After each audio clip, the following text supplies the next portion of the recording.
السلام علیکم ورحمۃ اللہ وبرکاتہ۔ آج ہم بات کریں گے علم التجوید کی اہمیت پر، اور مخارج حروف کو میں آج اس پر گفتگو کروں گا، اور مخارج حروف کیا ہے اس کے بارے میں آپ کو بتاؤں گا، اور کہاں یہ حروف تہجی، حروف الہجا کا مخرج کیا ہے اور مخرج کیوں ضروری ہے سیکھنا، یہ تمام چیزیں تفصیل سے بات کریں گے انشاءاللہ۔ شروع کرتے ہیں اصل میں علم التجوید کے اوپر۔ الحمدللہ وکفا وسلام علی عبادہ الذین اصطفی، اما بعد۔ اللہ تعالیٰ کا ارشاد ہے وَرَتَّلْنَاهُ تَرْتِيلًا، ہم نے قرآن کریم کو بواسطہ جبرائیل ترتیل کے ساتھ اپنے رسول صلی اللہ علیہ وسلم کو پڑھ کر سنایا، اور دوسری جگہ فرمایا وَرَتِّلِ الْقُرْآنَ تَرْتِيلًا، قرآن مجید کو خوب ٹھہر ٹھہر کر اطمینان کے ساتھ پڑھو، اور تیسری جگہ فرمایا وَقُرْآنًا فَرَقْنَاهُ لِتَقْرَأَهُ عَلَى النَّاسِ عَلَى مُكْثٍ، قرآن کریم کو ہم نے صاف اور واضح انداز میں ترتیل کے ساتھ اتارا تاکہ آپ اسے لوگوں کے سامنے ترتیل کے ساتھ پڑھ کر سنائے۔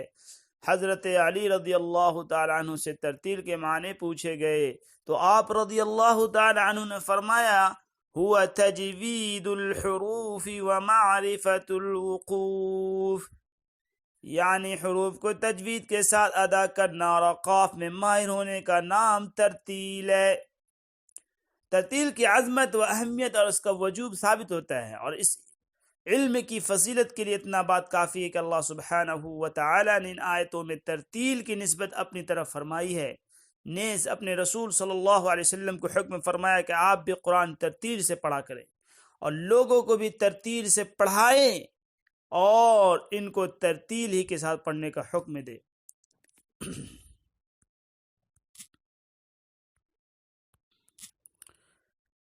اسی طریقے سے چنانچہ آیات وقرآنًا فرقناہ اور رتلناہ ترتیلا میں ترتیل کی نسبت اپنی طرف کی ہے، ہم نے ترتیل کے ساتھ پڑھا اور سنایا ہے، اور ورتل القرآن ترتیلا میں نبی کریم صلی اللہ علیہ وسلم کو ترتیل کے ساتھ پڑھنے کا، اور لتقرأہ علی الناس علی مکث میں ترتیل کے ساتھ پڑھانے کا حکم ہے۔ نبی کریم صلی اللہ علیہ وسلم کا ارشاد ہے ان اللہ یحب ان یقرأ القرآن کما انزل، نبی کریم صلی اللہ علیہ وسلم کا ارشاد ہے ان اللہ یحب ان یقرأ القرآن کما انزل، اللہ تعالیٰ کو یہی پسند ہے کہ قرآن کریم جس طرح اترا ہے اسی طرح پڑھا جائے۔ دوسری جگہ فرماتے ہیں، دوسری حدیث میں اللہ کے رسول صلی اللہ علیہ وسلم حسنوا القرآن بأصواتکم فإن الصوت الحسن يزيد القرآن حسنا، قرآن مجید کو اچھی آواز سے پڑھو کیونکہ خوبصورت آواز سے قرآن کریم کے حسن میں اضافہ ہوتا ہے، قرآن کریم کے حسن میں اضافہ ہوتا ہے۔ تو ترتیل یہاں پر پوری طریقے سے یہ تمام چیزیں ثابت کی جا رہی ہے، اور قرآن و حدیث کی روشنی میں کہ کتنی ضروری ہے تجوید اور کو سیکھنا۔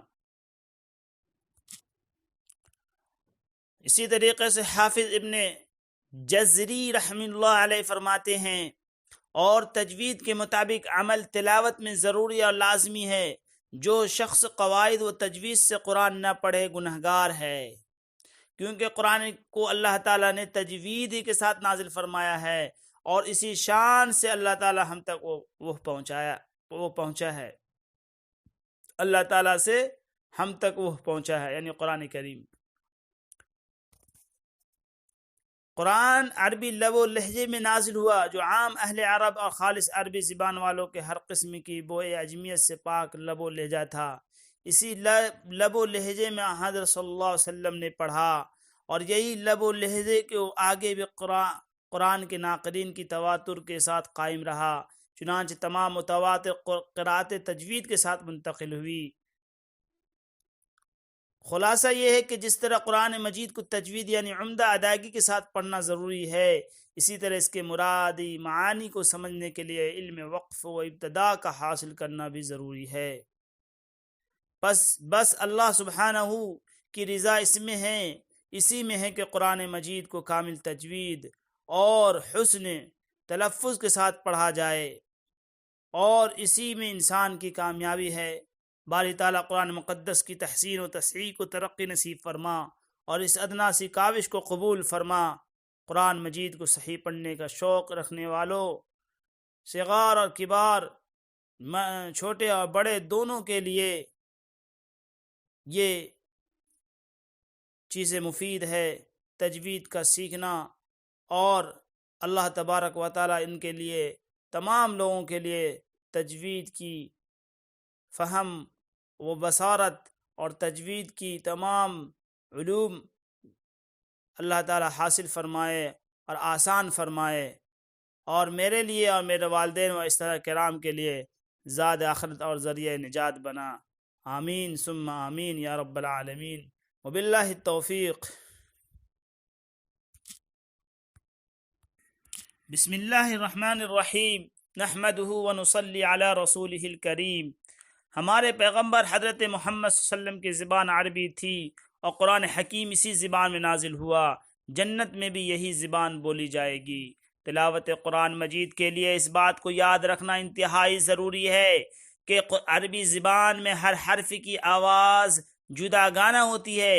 اگر وہ صحیح ادا نہ ہو تو معنی بدل جاتا ہے۔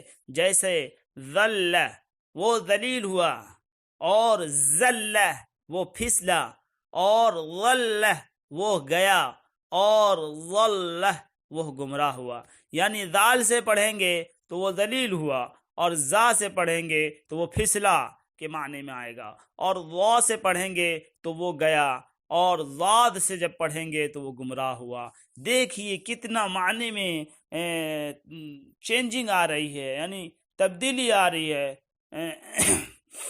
تو اس طریقے سے آپ سوچ سمجھ سکتے ہیں کہ قرآن پڑھنے کے لیے حروف الہجا، حروف تہجی کو مخارج کے ساتھ پڑھنا کتنا اہم اور کتنا ضروری ہے۔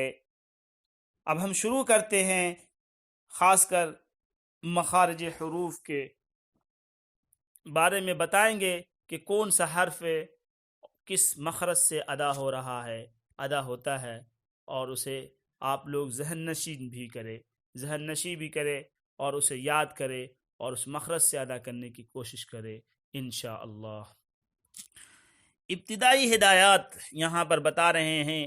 قرآن کریم کو اس کی اصل زبان عربی میں پڑھے۔ قرآن مجید اہل عرب کے لب و لہجہ تلفظ کے حسن کے ساتھ پڑھے۔ تلاوت کے آغاز میں اعوذ باللہ اور سورت کے شروع میں بسم اللہ پڑھے، سوائے سورہ توبہ کے۔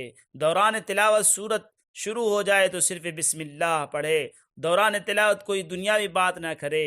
اگر کوئی بہت ضروری بات کرنی ہو تو قرآن کریم کو بند کرے اور دوبارہ تعوذ پڑھ کر تلاوت شروع کرے۔ دوران تلاوت ایک حرف کو دوسرے حرف سے نہ بدلے، حرکات کو اتنا نہ کھینچے کہ حروف بن جائے۔ حروف مدہ کی مقدار پوری ایک الف کے برابر ادا کرے۔ حرکات و سکنات میں تبدیلی نہ کرے، پر حرف کو پر اور باریک حروف کو باریک ادا کرے۔ تلاوت ٹھہر ٹھہر کر کرے، اگر ہو سکے تو ترجمہ سمجھ کر پڑھے۔ قرآن کریم کو خوش الحانی سے پڑھے، اس طرح قرآن مجید کے حسن میں اضافہ ہو جاتا ہے۔ اختتام تلاوت پر خیر و برکت کی اور قبولیت کے لیے دعا کرے۔ نوٹ: ایک الف کی مقدار عام حالت میں کھلی انگلی کو بند کرنا یا بند انگلی کو کھولنا ہے۔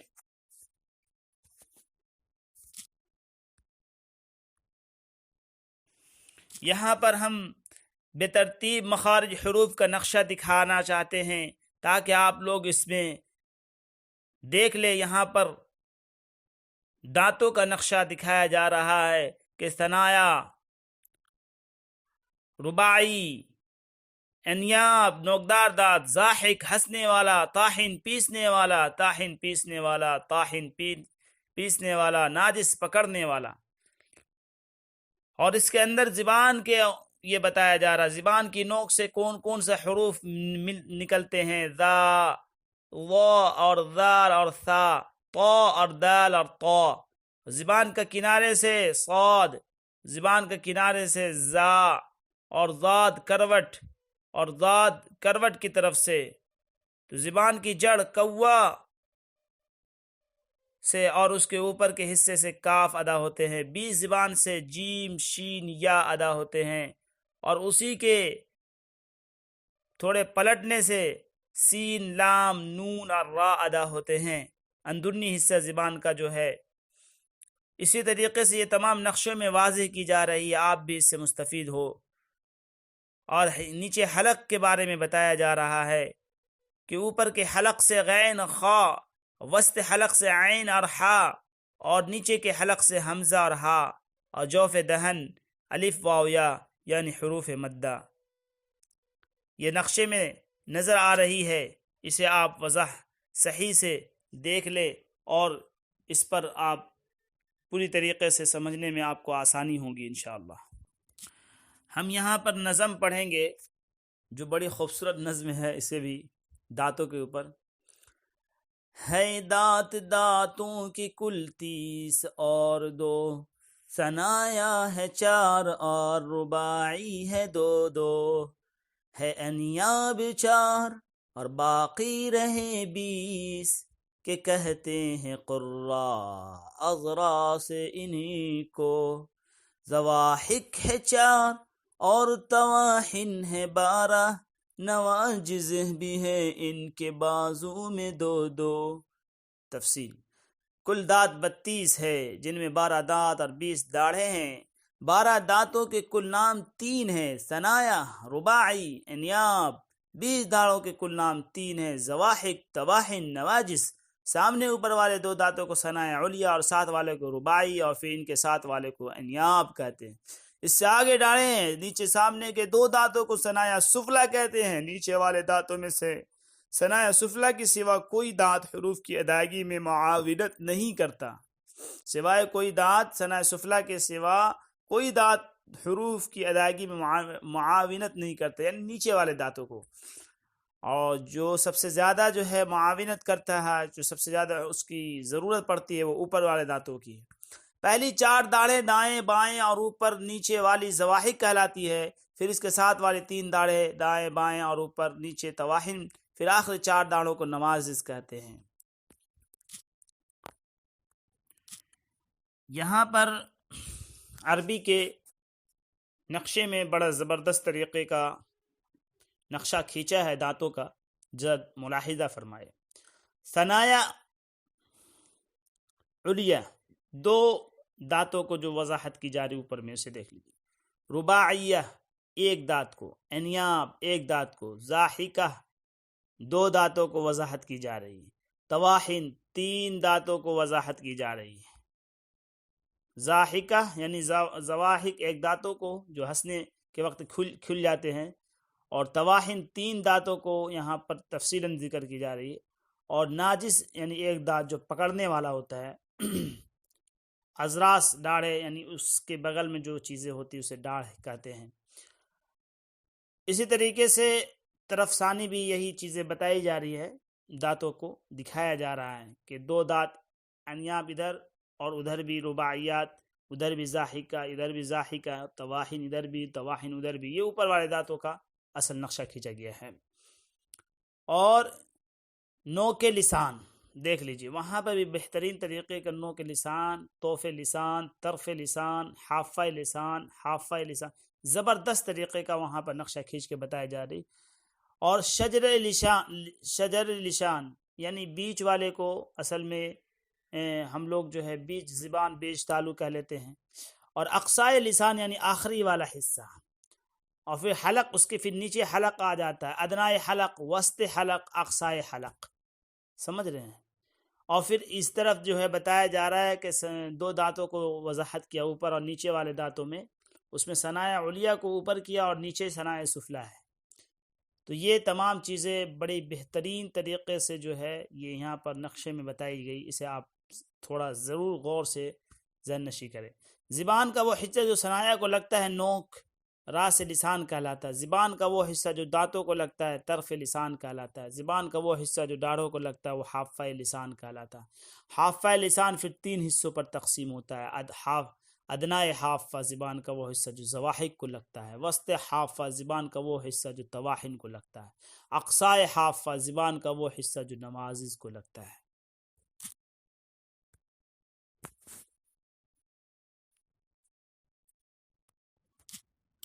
اب یہاں سے ہم مخرج شروع کرتے ہیں۔ مخرج کی تعریف: حروف کے نکلنے کی جگہ کو مخرج کہتے ہیں۔ حلق زبان، منہ کا خلا، ہونٹ اور خیشوم ناک کا بانسا خیشوم ناک کے بانسے کو کہتے ہیں میں 17 جگہیں ایسی ہیں جہاں سے 29 حروف کو تہجی ادا ہوتے ہیں۔ 29 حروف تہجی ادا ہوتے ہیں۔ کل 17 جگہیں 29 حروف اس سے ادا ہوتے ہیں۔ یہ چیز ذہن نشی کرے۔ مخارج کی تفصیل: مخرج نمبر 1 منہ کا خالی حصہ، اس سے 3 حروف ادا ہوتے ہیں: الف، واو اور یا۔ جب یہ تینوں حروف مدہ کی حالت میں ہو۔ نوٹ: جس خالی الف سے پہلے زبر ہو الف مدہ کہلاتا ہے۔ مثلا مالکی، جس واو ساکن سے پہلے پیش ہو واو مدہ کہلاتی ہے۔ مثلا اعوذ، جس یا ساکن سے پہلے زیر ہو یا مدہ کہلاتی ہے۔ مثلا رحیم۔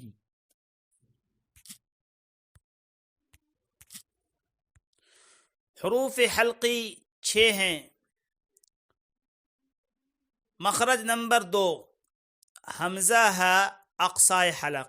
مخرج نمبر 3 عین ہا وسط حلق۔ مخرج نمبر 4 غین خا ادنا حلق۔ اور یہاں پہ نقشے میں حلق کا وضاحت بھی کیا۔ ادنا حلق، غین خا، وسط حلق عین ہا اور اقصائے حلق حمزہ ہا۔ سینے کی طرف والا حصہ اسے کہتے ہیں اقصائے حلق۔ وسط حلق، حلق کے درمیان کا حصہ۔ ادنا حلق، حلق کے منہ کی طرف والا حصہ۔ حروف لہاتیہ قاف اور کیف۔ مخرج نمبر 5 زبان کی جڑ جب کوے کے قریب سے نرم تالو سے لگے تو اس سے قاف ادا ہوتا ہے۔ مخرج نمبر 6 قاف کی جگہ سے ذرا نیچے منہ کی جانب ہٹ کر اس سے کاف ادا ہوتا ہے۔ اور یہاں پر نقشے میں وضاحت بھی کی دیکھ لیجئے۔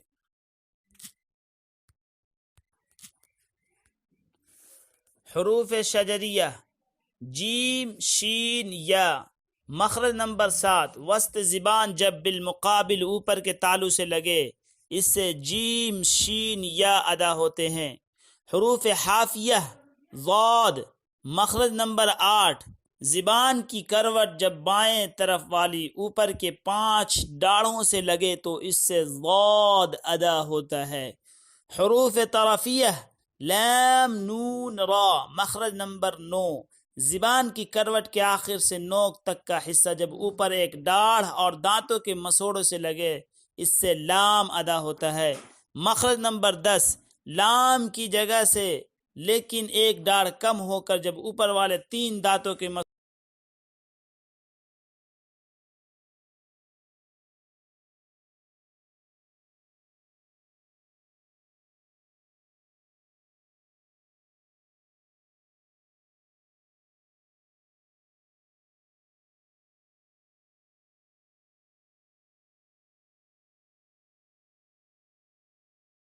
مخرج نمبر 11 زبان کی کنارے کی پشت جب اوپر والے 3 دانتوں کے مسوڑے سے لگے اس سے را ادا ہوتا ہے۔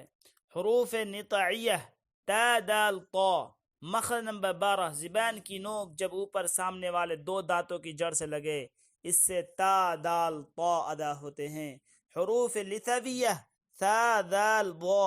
مخرج نمبر 13 زبان کی نوک جب اوپر والے 2 دانتوں کے سرے سے لگے اس سے ثا، ذال، ضا ادا ہوتے ہیں۔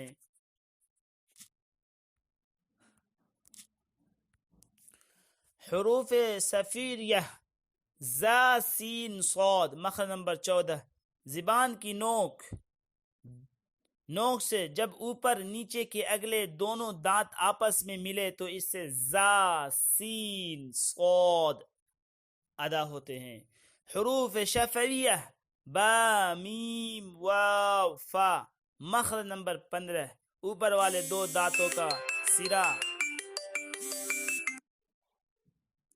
اوپر والے دو دانتوں کا سرا اور نیچے کے ہونٹ کا اندرونی حصہ، اس سے فا ادا ہوتا ہے۔ مخرج نمبر 16، دونوں ہونٹ ہے، اس سے با میم واو ادا ہوتے ہیں، وہ اس طرح کہ با بند ہونٹوں کے گیلے حصے سے، میم بند ہونٹوں کے خشک حصے سے۔